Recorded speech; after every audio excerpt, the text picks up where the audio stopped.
Here's the truth, classic cars just aren't safe or comfortable by today's standards. But after working on dozens at this point, I have found 3 mods that will turn any classic car into an absolute joy to drive. Plus, a secretly dangerous mod that you should avoid at all costs. Alright, we're going to start this list off right with number 1, which is seatbelts. In my opinion, seatbelts are the best modification you will ever make to your classic car for a couple of different reasons.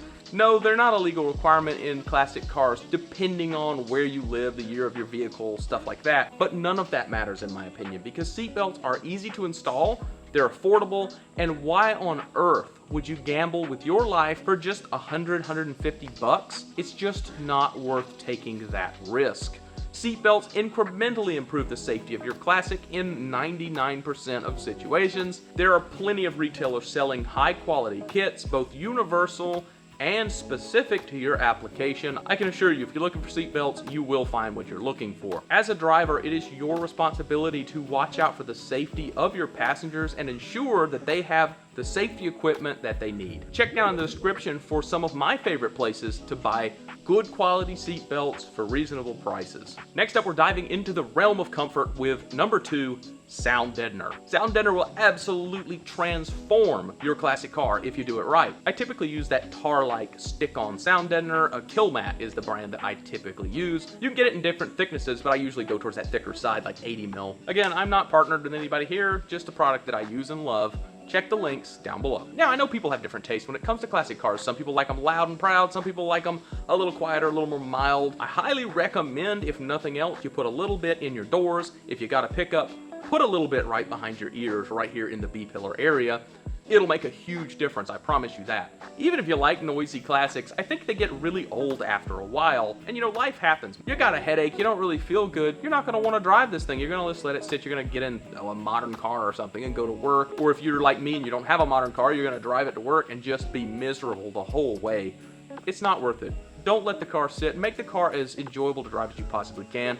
Sound deadener will do that every time. If you like this video, go ahead and give it a thumbs up. Also, drop down to that comment box below. Let me know something that absolutely transformed your classic. And if you like this kind of content, hit that subscribe button and stick around because more of it's coming. The third mod on our list is better brakes.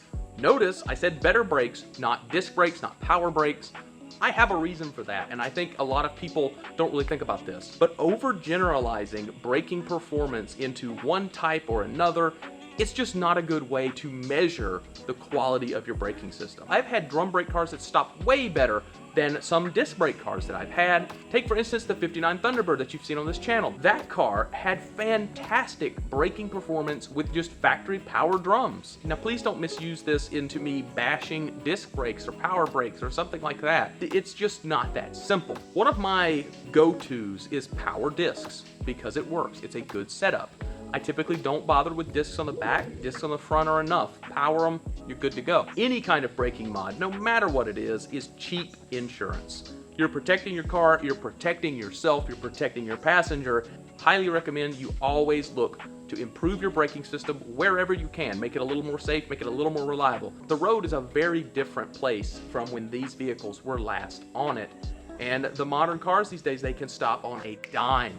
And you got to be ready. All right, now remember at the beginning when I said something about a mod that was secretly dangerous? Well, it's that time, we're gonna talk about it, and that is the cheap, overseas manufactured steering columns. I don't think people realize what they're doing when they buy one of these columns, because way back when, I didn't when I bought one of these things many years ago. But here's the thing, you are literally using this to control your vehicle, and you're buying something that you know is a subpar product, that it's inconsistent, it's got poor welds, the knuckles inside the tilt mechanism are unreliable, poorly made, and sometimes not even fail-safe proof. Please do not buy these things.